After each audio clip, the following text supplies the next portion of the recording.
அஸ்ஸலாமு அலைக்கும் வரமத்துல்லாஹி வபரகாத். இப்போ நம்ம கடையில் தான் நீக்கிறோம். பெருநாளைக்கு எல்லா ஃப்ரெண்ட்ஸும் உடுப்படுத்திருப்பீங்க அப்படின்னு நினைக்கிறேன். எடுக்காதாக்கள் கண்டிப்பாக நம்மளை கடைக்கு வாங்க. அதுலேயும் குறிப்பாக எனக்கு 2-3 பேர் கோல் எடுத்து கேட்டாங்க. என்கிட்ட நாங்கள் வளர்க்குற ஒரு பிள்ளைக்கு இது வரைக்கும் ஒரு புத்தாடையும் எடுக்கலை, ஏதாவது இருக்கான்னு சொல்லி கேட்டாங்க. ரைட், ஓகே வாங்க, இன்ஷா அல்லாஹ் என்னால் முடிஞ்சது ஏதாவது செய்கிறேன்னு சொன்னேன். அவங்க இது வரைக்கும் வரல. அவங்களோட நம்பருக்கு அடித்து பார்த்தேன், இது வரைக்கும் தூக்கையும் இல்லை. அவங்க என்ன காரணம்னு தெரியாது.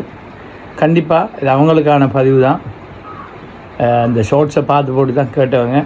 கண்டிப்பாக வருவாங்கன்னு நினைக்கிறேன். இன்ஷா அல்லாஹ் பிறநாளைக்கு முதல் வந்தீங்கன்னா அந்த பிள்ளைக்கும் பிரயோசனமாக இருக்கும். கண்டிப்பாக வாங்க.